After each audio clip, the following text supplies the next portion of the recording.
हर हर महादेव। भगवान शिव को वैसे तो हम महादेव, भूतनाथ, रुद्र, नीलकंठ जैसे नामों से जानते हैं, लेकिन कम लोग जानते हैं कि शिव ने कई बार बालक रूप में अवतार लिया है और यह अवतार सामान्य नहीं बल्कि रहस्यमयी, ज्ञानमयी और करुणा से परिपूर्ण था। सृष्टि का प्रारंभ हो चुका था। ब्रह्मा जी ने पंच तत्वों से संसार की रचना की थी।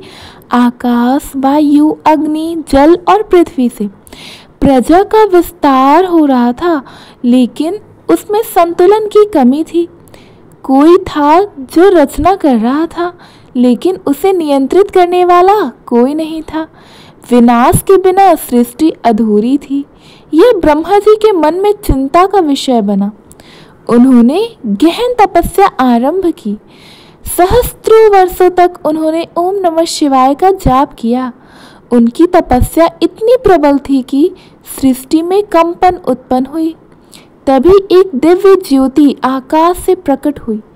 वह तेज धीरे धीरे आकर आकार लेने लगा। ब्रह्मा जी ने नेत्र खोले और एक नन्हा बालक, जिसकी देह भस्म से सजी थी, त्रिनेत्र था, सिर पर चंद्रमा था, गले में नाग और जटाओं से गंगा बह रही थी, वो प्रकट हुए। ब्रह्मा जी स्तब्ध थे। यह कोई साधारण बालक नहीं था, यह स्वयं महाशिव थे अपने बाल रूप में। हे ब्रह्मा, बालक ने कहा, तुम्हारी सृष्टि को संतुलन की आवश्यकता थी, अतः मैं स्वयं रुद्र रूप में प्रकट हुआ हूँ। किंतु आज मैं बाल शिव के रूप में तुम्हारे समक्ष हूँ। यह था बाल शिव का पहला रहस्यमयी प्राकट्य रूप। बाल रूप में प्रकट हुए शिव अत्यंत मोहक थे, परंतु उनकी आंखों में ब्रह्मांड का रहस्य समाया हुआ था। जैसे ही ब्रह्मा जी ने उनके चरणों में प्रणाम किया, बाल शिव ने अपने छोटे छोटे चरणों से पृथ्वी को स्पर्श किया।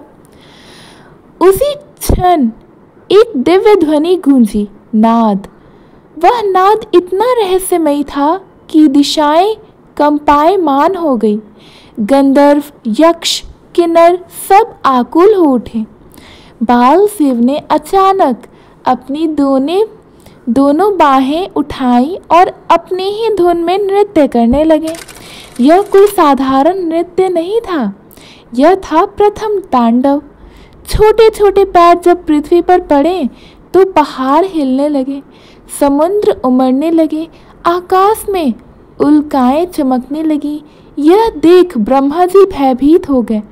यह बालक यदि इसी प्रकार नृत्य करता रहा तो सृष्टि नष्ट हो जाएगी। ब्रह्मा जी बोले, प्रभु, आप तो बाल स्वरूप में होकर भी पूर्ण महादेव हैं, कृपा करें अपनी लीलाओं को नियंत्रित करें। बाल शिव मुस्कुराए। उन्होंने नृत्य रोक दिया और एक ही स्वर में बोले, मैं सृष्टि का नाशक नहीं, संतुलन करता हूँ। जब अति बढ़ेगी तब विनाश होगा, इसलिए मुझे रुद्र कहो, रुदन और रौद्रता का प्रतीक।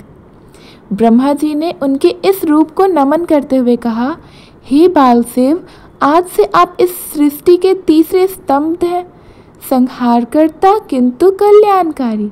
आपके बिना यह संसार अधूरा है। बाल शिव अपने आनंदमय रूप में कभी ध्यान लगाते, कभी क्रीड़ा करते और कभी अकेले मौन में लीन हो जाते। एक दिन वे कैलाश पर्वत से उतरते हुए हिमगिरी की एक गुफा में पहुँचे, जहाँ अंधकार और सन्नाटा छाया हुआ था। वहाँ एक रहस्यमयी ऊर्जा उन्हें अपनी ओर खींच रही थी। गुफा में एक विशाल नाग तपस्या में लीन था। यह कोई और नहीं बल्कि नागराज वासुकी थे।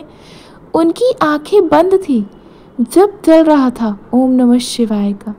जैसे ही बाल शिव उनके सामने प्रकट हुए, वासुकी ने आंखें खोली। उन्होंने बालक रूप में शिव को देखा और विस्मित रह गए। प्रभु, आप स्वयं इस रूप में? वासुकी ने झुककर प्रणाम किया। बाल शिव मुस्कुराकर बोले, हे वासुकी, तुम्हारा तप मुझे यहाँ खींच लाया। तुम्हारा हृदय शुद्ध है, तुम मेरे प्रिय हो।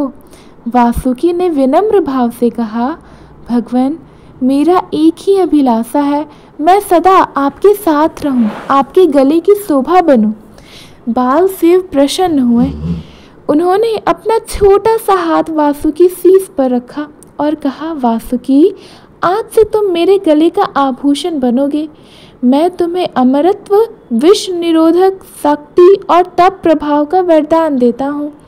तुम सदा मेरे साथ रहोगे, मेरे प्रतीक बनकर। उसी क्षण बाल शिव ने वासुकी को अपने गले में लपेट लिया। गंगा उनकी जटाओं से बह रही थी, चंद्रमा सिर पर था और अब वासुकी गले में शोभामायन बना रहा था। यह दृश्य देखकर देवता और ऋषि भाव विभोर हो उठे। कैलाश से दूर एक घना वन था, जहाँ सूर्य की किरणें भी प्रवेश नहीं कर पाती थी। उस वन में एक असुर बालक अंधक जन्मा था। अंधक का मन जन्म से ही कलुषित था, लेकिन वह भी ब्रह्मा का ही सृजन था। उसका मन क्रोध, घृणा और मोह से भरा हुआ था। वह किसी को नहीं मानता था, न देवता, न ऋषि, न धर्म। उस अंधकारमय वन में जब उसकी उग्रता बढ़ने लगी, तब प्रजा ने ब्रह्मा जी से प्रार्थना की। ब्रह्मा जी ने ध्यान लगाया और बोले, अब केवल शिव ही इस अंधकार को दूर कर सकते हैं। उसी क्षण बाल शिव वन में प्रकट हुए।